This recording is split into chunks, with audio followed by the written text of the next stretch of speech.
Hi, this is Jaya. In this video, we shall see the summary of Troilus and Cressida, a play by William Shakespeare. The play opens with a prologue. The Trojan War occurs because a Trojan prince Paris had stolen the beautiful Helen from her husband King Menelaus of Sparta, and he has taken her to Troy with him. And in response, Menelaus gathers his fellow Greek kings and they all sail to Troy, hoping to capture the city and also to reclaim Helen back to Menelaus. And within the walls of Troy, Prince Troilus complains to Pandarus that he is unable to fight because of heartache and is in desperate love with Pandarus's niece Cressida. After he departs, the Trojan commander Anis comes in, bringing the news that Paris has been wounded in combat with Menelaus, and Troilus agrees to join in the field.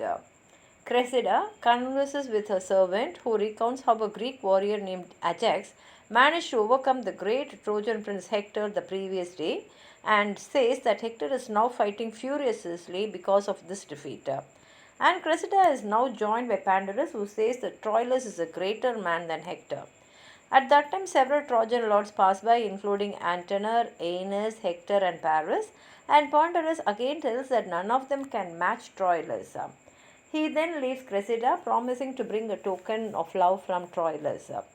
When she is alone, Cressida says that she returns Troilus' feelings, but she is holding him off because she is enjoying his pursuit of her.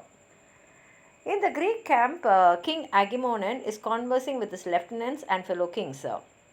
He says that they have been fighting for nearly 7 years and they have got only little success so far.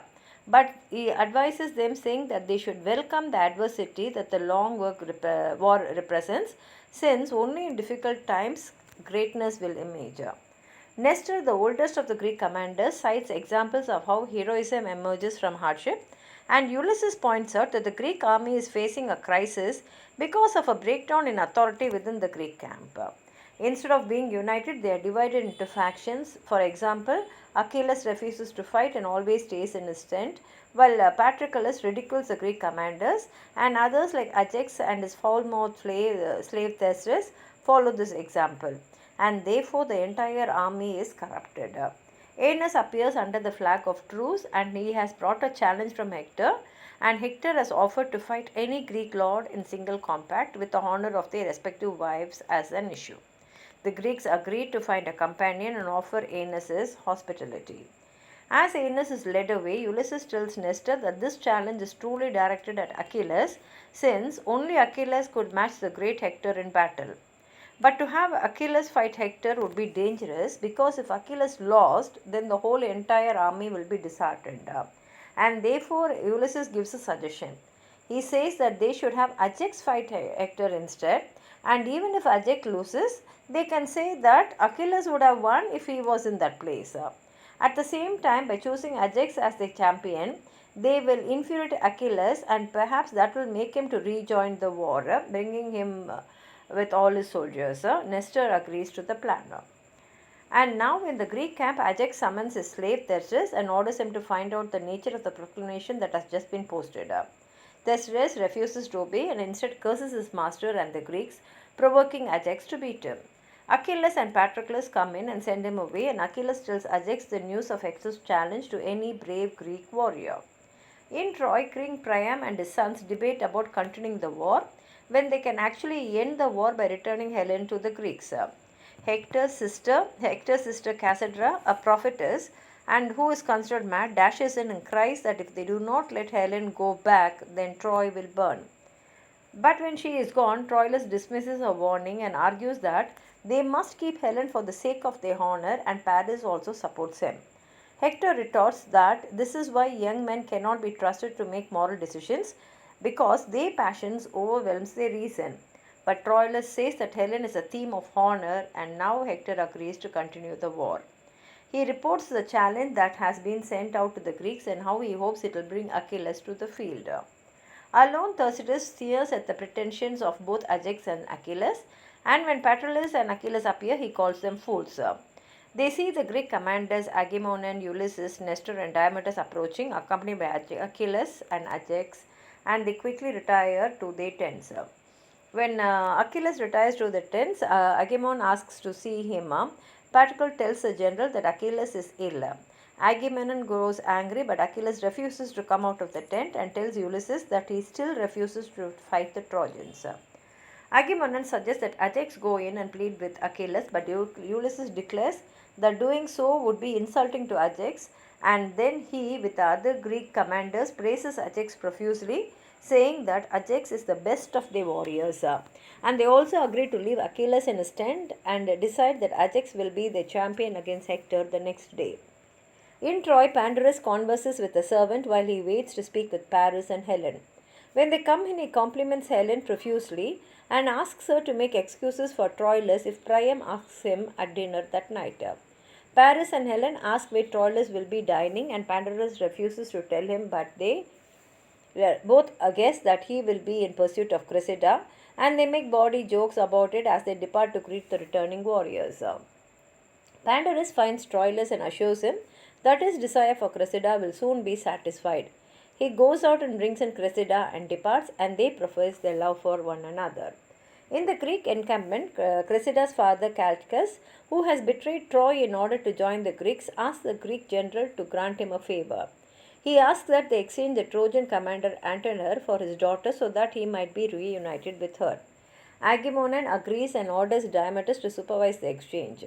On Ulysses' advice, the Greek commanders then file past Achilles' net and scorn the proud warrior, and they ignore his greetings, which makes him uneasy. He goes to Ulysses, and Ulysses advises him that he is no longer a hero and he will be soon forgotten, and therefore, in order to restore his fame and honor, he should come to the field. When Ulysses is gone, Patroclus tells Achilles to follow Ulysses' advice, and Achilles agrees. Thessalus comes in and reports that Ajax is now completely puffed up with his own importance. Patroclus persuades him to talk Ajax into bringing Hector, safely conducted by Agamemnon, to Achilles' tent after they fight, so that Achilles may speak with Hector. Diomedes comes to Troy to make the exchange of Antenor for Cressida. He is greeted by Aeneas and Paris. Aeneas goes to fetch Cressida, remarking that this exchange will give a heavy blow to Troilus. After Aeneas is gone, Diomedes is asked who he thinks deserves Helen more, Paris or Menelaus, and for this Diomedes replies that both deserve her because both are fools and both are willing to pay a great price in blood for a war. As morning breaks, Troilus takes a regretful leave of Cressida while she pleads with him to stay a little longer. Pandarus comes in. Suddenly there is a knock at the door and Cressida hides Troilus in a bedroom. Aeneas enters and demands that Pandarus fetch Troilus. Aeneas tells him that Cressida must be sent to her father in the Greek camp. Troilus goes with Aeneas to see his father Priam, while Pandarus breaks the news to Cressida, who begins to weep. Troilus brings Diomedes, who together with the great lords of Troy, to Cressida's house to say goodbye to his lady. Cressida promises that even in the Greek camp she will remain true to him. Then Diomedes is brought in. He says he will treat Cressida well.